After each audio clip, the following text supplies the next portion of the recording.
Welcome to Live the Dream with yours truly, Marty Kaiser. Buckle up and let's get started. Happy Friday, everyone. This is Marty Kaiser with our Friday edition of Real Estate Tidbits. Hope everyone's having a great week and looking forward to a fun weekend. And then we got Father's Day coming up next weekend, so take care of your old dad. I'm going to go over a few different things today. First and foremost, I'm going to do a brief sports thing.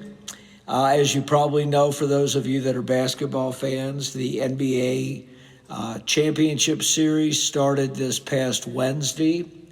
It was the New York Knickerbockers who were playing phenomenally. They've won like 12 playoff games in a row, playing against the San Antonio Spurs, who finished a tough series against Oklahoma City Thunder, who were the defending champions, and they upset Oklahoma City in 7 games. That was a really interesting series to watch. Unfortunately, Oklahoma City, a couple of their better players were injured in this series and missed the last, 4 games. So the series may very well have had a different result, but unfortunately, injuries and availability are certainly paramount in sports, especially in basketball, because you have less players on your roster. If you recall, when the playoffs started a couple months ago, my initial predictions were the Boston Celtics to play against San Antonio. So the Celtics got upset and they were knocked out early. But San Antonio did get to the finals, and that was a little bit of a surprise by most experts, as Oklahoma City was the defending champions and had another tremendous season. But you never know in sports. Now, Game 1 was played of this series Wednesday in San Antonio, and the Knickerbockers were losing by as much as 14 in the third quarter and came back and won the game. So that was a little bit of an upset in the sense that whenever the road team wins in the playoffs, especially in an early part of the series, it's an upset, and sometimes can make the difference in who wins or loses the series. Game 2 of the series is tonight, so that should be a fun watch. My predictions for this series, I would say I'm vacillating. Since you do have to predict something, I'm going to predict the Knicks, even though I think San Antonio is probably a slightly better team. The Knicks are a more experienced group. The players they've had have played together for a few years, and they're just playing exceptionally well right now. Sometimes a team gets on a roll and it carries them through, and that's what the Knicks are on right now. So I think it's going to be a hard-fought series, but I'm going to pick the Knicks to win in 6 games. I think tonight's game, San Antonio will come back and win and even the series at 1-1. So that's all I'm going to go over about sports today. The next thing we're going to go over is a little bit of real estate data and analytics. As you know, I typically give analytics not only about the market, but I focus more on Hunters Creek in terms of giving you exact data in Hunters Creek, because it's a great community to follow for trends. Hunters Creek inventory did have a reversal this past week, and we actually had an increase in inventory. We hadn't experienced that for probably about the last 6 weeks, but we did have an increase this week. So we're up to 40 active listings in Hunters Creek. Just to give you a frame of reference, I think last week we were around 35. So it did increase this week about 15%. The prices of the 40 properties for sale range from $399 on a low to a high of $900,000. And then, of course, there's a lot in between. Probably the most common price point in Hunters Creek now ranges from $510 to about $615. That you have a good chunk of properties for sale in that price point. So I'll keep you apprised of that. Trends in real estate, it's varied not only from state to state, city to city, but also from neighborhood to neighborhood. I know some people I talk to say that their business is really, they're suffering. They're just not getting activity due to a lot of the unusual things we're experiencing in society, and of course this Iranian conflict with all its indecision. Other people say it's gotten busier the last couple weeks. So it's really not anything that you can put your hand on and say that it's absolutely this way. I know in Hunters Creek, I would say from a sales standpoint, it stayed pretty much level. It's definitely not as busy as previous years during this time of the year, but it hasn't gotten appreciably slower either. One thing that it continues to be probably a very firm standing is the houses that come on the market that are priced properly, that show excellently, and really have very few flaws. They're still selling very well. They're selling for very solid prices, and they're selling pretty rapidly. The houses that are like what I would call the typical house, which is, 80% of the houses would fall in this category, that's where more of the erratic nature comes into play. So again, we'll keep our eyes on that, and I'll report back to you if I see any significant changes during our podcast. As I mentioned, I think in the last week or two on my podcast, I was mentioning we had one good trend in Hunters Creek. We had one property that came on the market that was just under $1 million. And I said it would be interesting to track that property. Now, that particular one was a 4.3 one-story, about 3,100 living area in one of the most desired parts of Hunters Creek. And interestingly, and what this was a great trend, it just closed this past week. So it was on the market for a very short time, and it ended up selling for $965. So that was an excellent price, very good trend. So we'll see if that impacts the higher end stuff in Hunters Creek. What was particularly interesting about that house, when I did some research on that house, it was a nice house, but I wouldn't say it was an overwhelming house in the sense that it wasn't a one-of-a-kind house. Interestingly, it had a tile roof, which is a big selling feature and adds to the value of homes. But the negative feature of this particular home, if the data online was correct, is the roof was almost 35 years old. So a couple things can happen when you have that scenario. It gets increasingly harder to get homeowners insurance because even though tile roofs do last a long time, homeowners insurance is tightened up on everything, and especially roofs. So once they get to that age group and they're a tile roof, insurance is more challenging. Also, when you do have to replace a tile roof on a house of that size, and again, I'm not in the roofing business, so I'll give you a range, but it's pretty pricey. It'll typically range in the $60,000 to $80,000 range. So anyway, that was an interesting closing and bodes well, hopefully, for future higher end stuff in Hunters Creek. So that's all about analytics. And last but not least today, I'm going to focus a little bit more time on this, is kind of some interesting things that are happening in our government. A couple things that just came out, which I think people would prove interesting. They just appointed a new director of intelligence, Bill Pulte. Now, to give you a little background on that position, that's the one that oversees a lot of our covert operations, is obviously responsible for the security and safety of our homeland. And they had Tulsi Gabbard, who was in that role for the first year plus of Trump's second administration. I won't give my opinion of her other than the fact that I wasn't a fan of hers when she got appointed, but she didn't really do anything overly controversial during her 15-month tenure in there. But she resigned in the last few weeks, and that was due to a family health problem that she had in her family. So they just appointed Bill Pulte. Now, Pulte may be a familiar name to you if you've bought a new home or you might own a home.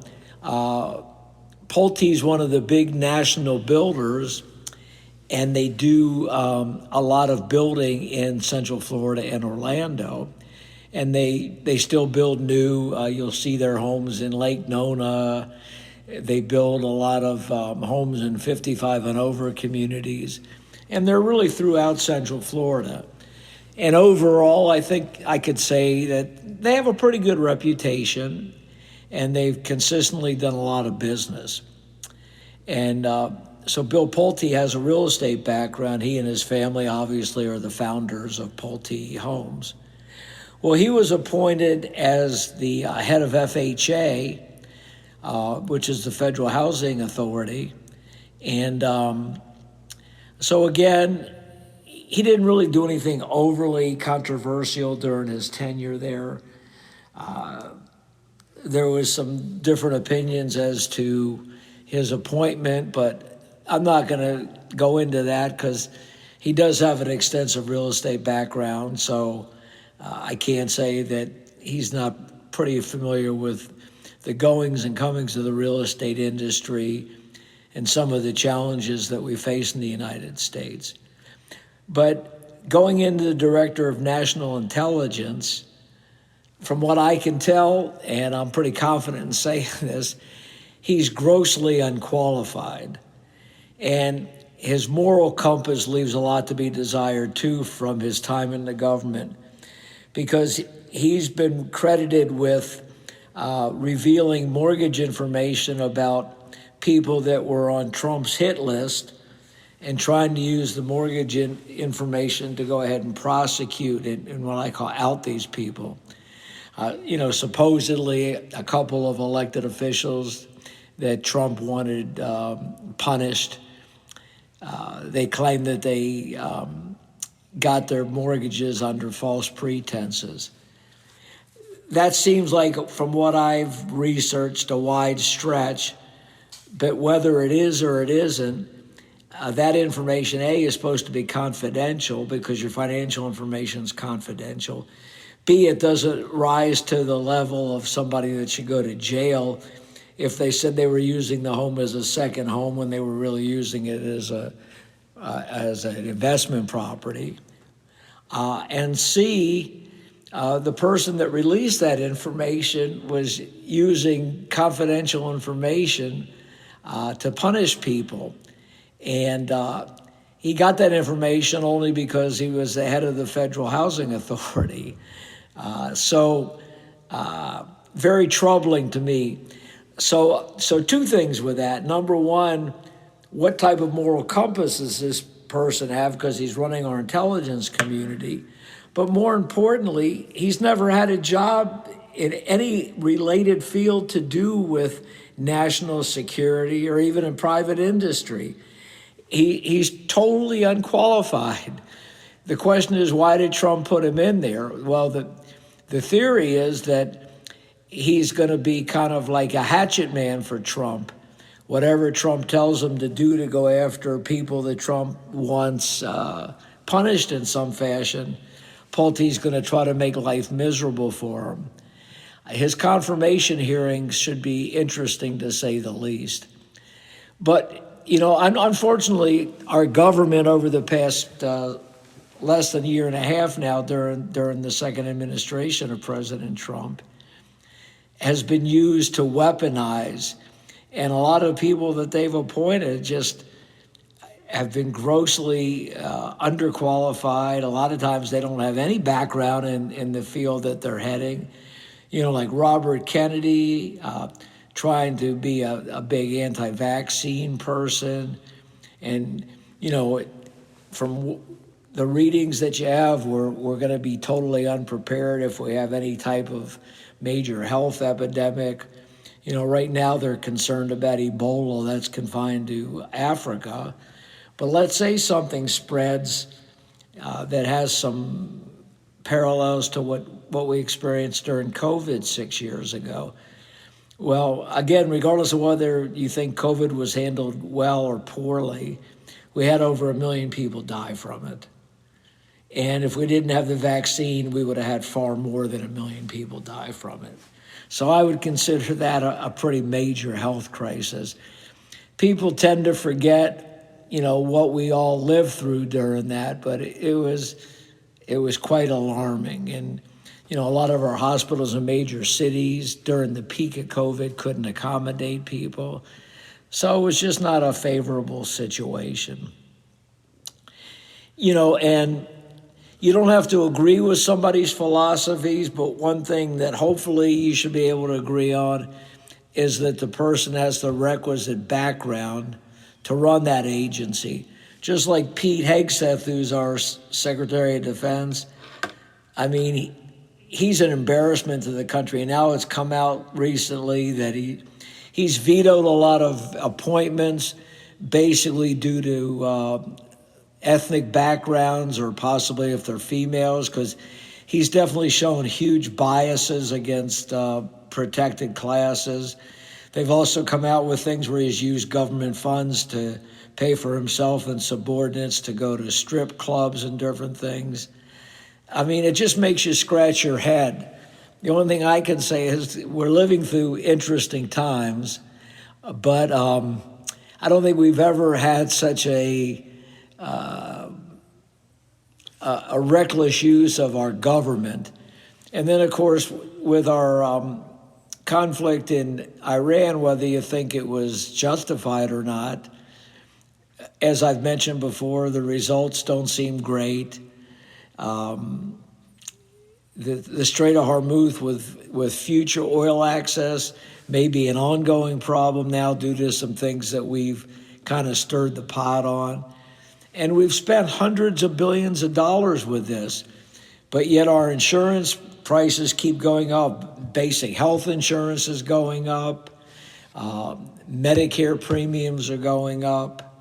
Coverage in many cases doesn't cover what it used to. It's just not a good situation, but yet we're just throwing billions into things that could be utilized to take care of our citizens a lot better. Electric prices, gas prices, they're at record levels still. Fortunately, for whatever reason, gas prices have gone down slightly over the past week or two. So hopefully that's going to be a continuing trend, but we'll just have to wait and see about that. Last but not least is some sad local news. Mayor Jerry Demings, who's the mayor of our Orlando area, he's kind of the number one elected official for Central Florida. When you don't, they're separate from obviously the governor and senators and stuff, but they have more control over our day-to-day lives. Well, he had announced earlier this year that he was going to be running for governor. And he just announced on the news today that he was withdrawing from the gubernatorial race because, unfortunately, he was diagnosed with prostate cancer. And so he's going to understandably focus his time and efforts on battling the disease that he has. He is going to serve out his term as the mayor of the area. And I'm guessing that goes through November, but I don't know that for sure. But our thoughts and prayers are with Mayor Demings. And he's certainly been a loyal public service. He was head of our police department in Orlando for a number of years and Orange County Sheriff's Department for a number of years. So he's devoted much of his life to public service. And this is not an editorial on whether he was good or bad in his role.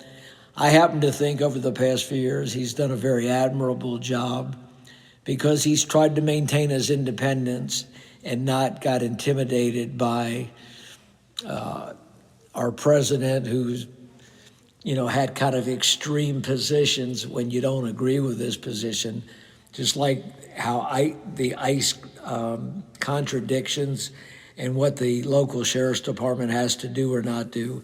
I thought Mayor Demings handled himself quite good in that regard. So that's all for today. This is a little bit shorter podcast than normal, but I didn't want to just ramble on about real estate because, like I said, it's kind of in the wait and see approach right now. And so everybody have a great weekend. Stay safe. Enjoy our weather. Treat your dad and parents well for Father's Day next weekend. And this is Marty Kaiser out.